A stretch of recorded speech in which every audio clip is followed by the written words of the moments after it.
प्रभु यीशु मसीह के नाम में सभी को जय मसीह की। प्रिय भाई और बहनों, आप सभी को पता है कि हम क्रिसमस के दिनों में हैं।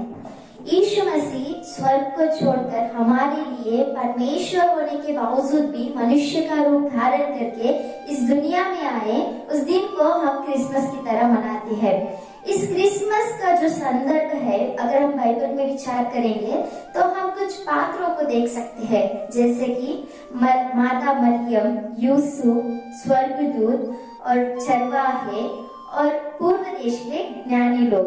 तो आज हम पूर्व देश के ज्ञानी लोगों के विषय में ध्यान करने वाले हैं। तो उसके लिए मुख्य वचन है मत्ती रचित सुसमाचार, इसका 2 अध्याय 10वें वचन से लेकर 11 वचन तक। मत्ती रचित सुसमाचार, इसका 2 अध्याय 10वें वचन से लेकर 11 वचन तक। वहाँ पर इस प्रकार से लिखा है, सारे को देखकर वे अति आनंदित हुए। उन्होंने उस घर में पहुंचकर उस बालक को उसकी माता मरियम के साथ देखा और वो के बल गिरकर बालक को प्रणाम किया और अपना अपना थैला खोलकर उसको सोना और लोबान और गंधरस की भेंट चढ़ाई। हालेलुया। अगर हम यहाँ पर वचन में देखेंगे तो पूर्व देश के जो ज्ञानी लोग हैं उनके विषय में वचन में स्पष्ट रीति से लिखा है। ये जो ज्ञानी लोग थे, वो लोग अपना देश छोड़कर यीशु मसीह को देखने के लिए, यीशु मसीह को प्रणाम करने के लिए, यीशु मसीह को दंडवत करने के लिए यहाँ पर आए करके हम देख सकते हैं। तो इन ज्ञानी लोगों के जीवनों में से हम क्या सीख सकते हैं कहने से, सबसे पहली बात जो है, ये ज्ञानी लोग यीशु मसीह के पास आए।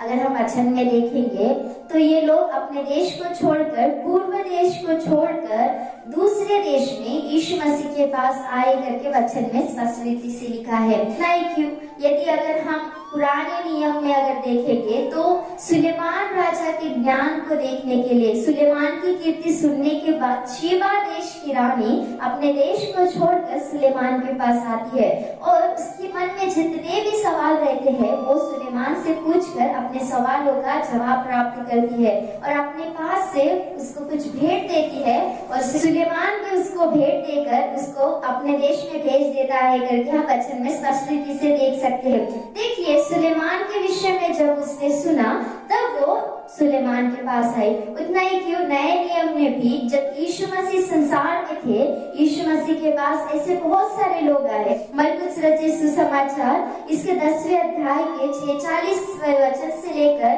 52वें वचन तक अगर हम पढ़ेंगे तो वचन में स्पष्ट रीति से लिखा है, जब अंधा बर्तिमाई अपना सब कुछ छोड़कर यीशु मसीह के पास आया तो यीशु मसीह ने उसकी आंखें को खोल दिया। और अगर हम देखेंगे तो 12 वर्ष से लहू बहने वाली स्त्री के विषय में अगर हम ध्यान करेंगे तो वो स्त्री जब यीशु मसीह के पास आई, सभी वेदों के पास घूमकर उसका कोई उपाय नहीं हुआ, उसका रोग चंगा नहीं हुआ। तब जब वो यीशु मसीह के पास आती है तब यीशु मसीह ने उसको चंगाई दिया करके वचन में स्पष्ट रीति से लिखा है। और अगर हम विचार करेंगे तो नाटा जक्कई के विषय में देखेंगे, लूका रचित सुसमाचार 19 अध्याय के पहले वचन से लेकर 10वें वचन तक अगर हम पढ़ेंगे तो वहाँ पर जक्कई के विषय में लिखा है, जक्कई जब यीशु मसीह के पास आया तो उसके घर में उद्धार आई। देखिए प्रियो, इन लोगों के जीवनों को अगर हम देखेंगे, जिस प्रकार से ये लोग यीशु मसीह के पास आए, जिस प्रकार से ये लोग यीशु मसीह के नजदीक आए, इनके जीवनों को हम देख सकते हैं कि इनके जीवन किस प्रकार से बदल गए।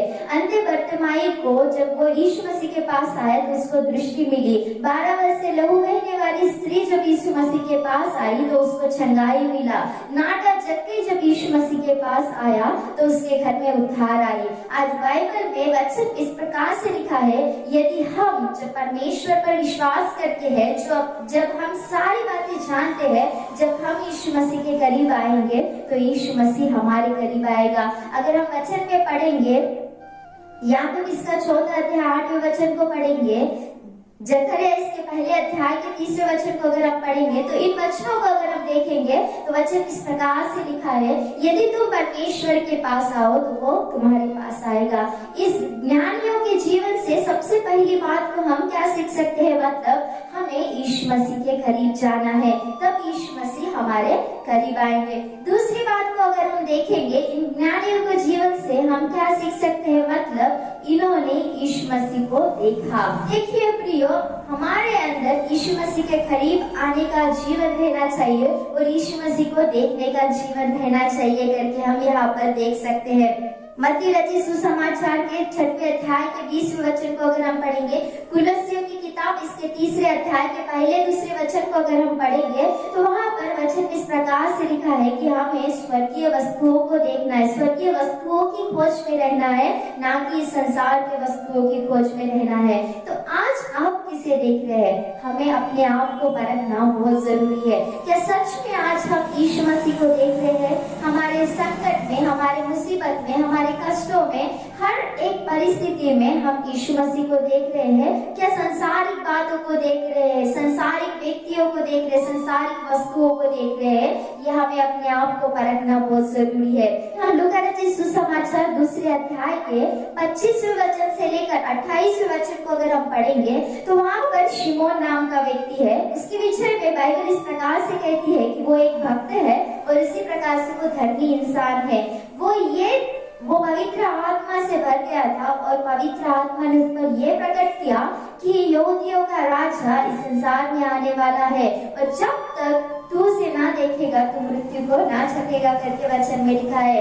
जब यीशु मसीह जन्मे तब उसके माता पिता उसे मंदिर में लाते हैं और मंदिर में लाने के बाद वो शमौन यीशु मसीह को अपने गोदी में लेता है और उसको ये पता चलती है कि यही यीशु मसीह है, यही मैसिया है। अगर हम देखेंगे तो ये शिमोन व्यक्ति भी यीशु मसीह की प्रतीक्षा कर रहा था। यीशु मसीह को देखने के लिए इसके अंदर आशा थी। क्या सच में आज हमारे जीवन में यीशु मसीह को देखने की आशा है? क्या सच में हम यीशु मसीह को देखने का प्रयास कर रहे हैं? प्रियो, हम यहाँ पर अगर वचन में देखेंगे, ये जो पूर्व देश के ज्ञानी लोग थे, इन लोगों ने यीशु मसीह के पास आकर यीशु मसीह को देखा। आज हमारे जीवनों में भी यीशु मसीह को देखने का स्वभाव रहना चाहिए करके इन ज्ञानियों के जीवन से हम दूसरी बात को देख सकते हैं। इन ज्ञानियों के जीवन से तीसरी बात को हम क्या सीख सकते हैं? मतलब इन्होंने यीशु मसीह को प्रणाम किया, दंडवत किया करके वचन में लिखा है। प्रणाम करना, दंडवत करना किसे दर्शाता है? मतलब नम्रता और दीनता भरे जीवन को दर्शाता है।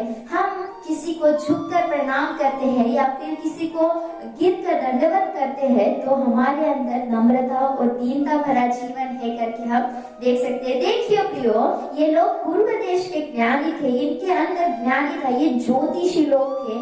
इन लोगों ने यीशु मसीह को, छोटे से बालक यीशु मसीह को दंडवत किया। मतलब यीशु मसीह कितने महान है, ये बात को हम यहाँ पर देख सकते हैं। हमारे अंदर भी दंडवत करने का और प्रणाम करने का जीवन रहना चाहिए। मतलब हमारे अंदर नम्रता और दीनता का जीवन रहना चाहिए करके इन ज्योतिषों के जीवन से हम तीसरी बात को देख सकते हैं। और चौथी बात को हम क्या देख सकते हैं? मतलब इन लोगों ने आराधना किया। अगर हम वचन में देखेंगे तो वचन में स्पष्ट तरीके से लिखा है कि इन लोगों ने यीशु मसीह की आराधना की। ऐसे अनेक लोग हैं जिन्होंने यीशु मसीह की आराधना किया। बाइबल में राजा लोगों ने यीशु मसीह की आराधना किया। बाइबल में ज्योतिषी लोगों ने, ज्ञानियों ने यीशु मसीह की आराधना की। आज हम जब यीशु मसीह पर विश्वास करते हैं कि सच में हमारे अंदर आराधना करने का जीवन है। परमेश्वर का वचन इस प्रकार से कहता है, आप परमेश्वर की आराधना आत्मा और सच्चाई से करना चाहिए। क्या सच में हम परमेश्वर की आराधना आत्मा और सच्चाई से कर रहे हैं? हमारे अंदर आराधना करने का स्वभाव रहना चाहिए करके हम इन लोगों के जीवनों से सीख सकते हैं। आराधना का मतलब क्या है? मतलब यीशु मसीह ने, परमेश्वर ने जो भी भलाइयां हमारे जीवनों में किए, जो भी कार्य हमारे जीवनों में किए, उन सारी बातों का गुणानुवाद करना या फिर उन सारी बातों को लेकर परमेश्वर का धन्यवाद देना ही आराधना है। हमारे जीवनों में आराधना करने का स्वभाव रहना चाहिए। हर दिन, हर समय हमें आराधना करना चाहिए। अगर हम दाऊद को देखेंगे तो दाऊद भजनकार दिन में 7 बार परमेश्वर की आराधना करता था। दिन में 24 घंटे होते हैं। उन 24 घंटों में देखिए दाऊद 7 बार आराधना करता था।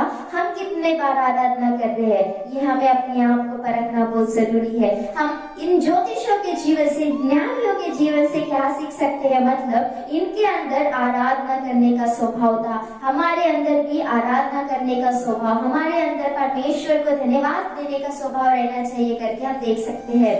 पांचवी बात को इन ज्योतिषों के जीवन से हम क्या सीख सकते हैं, मतलब इन्होंने यीशु मसीह को भेंट चढ़ाई।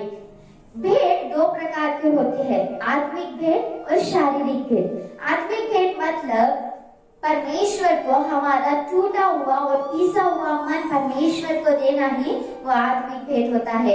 वचन संहिता 51 अध्याय इसके 17 वचन को अगर हम पढ़ेंगे, नीति वचन इसका 23 अध्याय इसके 26 वचन को अगर हम पढ़ेंगे, तो वहाँ पर स्पष्ट रीति से लिखा है कि टूटे हुए मन से और पीसे हुए मन से यदि हम परमेश्वर को अपना हृदय देते हैं तो वो परमेश्वर के लिए आत्मिक भेंट है।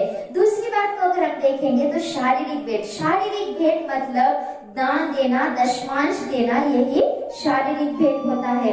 मलाकी इसके 3 अध्याय के 10वें वचन को अगर हम पढ़ेंगे, नीति वचन इसके 3 अध्याय के 9वें, 10वें और 11 वचन को अगर हम पढ़ेंगे, तो वहाँ पर वचन में स्पष्ट रीति से लिखा है कि ये दान देना, दशमांश देना, ये शारीरिक भेंट है। तो हमारे जीवनों को हमें परखना बहुत जरूरी है। देखिए प्रियो, ज्ञानी लोगों ने, पूर्व देश के ज्ञानी लोगों ने यीशु मसीह को भेंट चढ़ाए। सोना, लोबान, गंधरस, ये भेंट उन्होंने यीशु मसीह को चढ़ाए। आज जब हम यीशु मसीह को जानते हैं, जब हम विश्वासी होकर जी रहे, जब हम परमेश्वर की आराधना कर रहे हैं, तो हमें आत्मिक और शारीरिक भेंट यीशु मसीह को चढ़ाना चाहिए करके हम इस ज्योतिषों के जीवन से, ज्ञानियों के जीवन से देख सकते हैं। देखिए प्रियो, हमने 5 बातों को देखा कि ज्ञानियों के जीवन से हम क्या सीख सकते हैं। सबसे पहली बात को हमने देखा कि ये जो ज्ञानी लोग थे वो यीशु मसीह के पास आए, तो हमें भी यीशु मसीह के करीब जाने का स्वभाव रहना चाहिए, तब यीशु मसीह हमारे निकट आएंगे करके देखा। दूसरी बात को हमने देखा कि ये लोग यीशु मसीह को देखे। हमारे अंदर भी यीशु मसीह को देखने का जीवन रहना चाहिए, क्योंकि ये धन्य जीवन है करके हमने देखा। तीसरी बात को हमने देखा कि इन्होंने यीशु मसीह को प्रणाम किया। इसका मतलब इन लोगों के अंदर नम्रता और दीनता का स्वभाव है। हमारे जीवन किस प्रकार से रहना चाहिए, मतलब यीशु मसीह को दंडवत करने का मतलब नम्रता और दीनता भरे जीवन हमारे रहने चाहिए करके हमने देखा। चौथी बात को हमने देखा कि इन लोगों ने यीशु मसीह की आराधना की, तो हम भी जब परमेश्वर के मसीह लोग होकर जी रहे हैं, तो हम भी यीशु मसीह की आराधना करके जीने वाले लोग, आत्मा और सच्चाई से आराधना करने वाले लोग रहने चाहिए करके देखा। और पांचवी बात को हमने देखा इन लोगों ने यीशु मसीह को भेंट चढ़ाई। हमारे जीवनों में भी आत्मिक और शारीरिक भेंट चढ़ाने का स्वभाव रहना चाहिए करके देखा। इन 5 बातों के द्वारा परमेश्वर आप सभी को आशीष दे। आमीन। Praise God.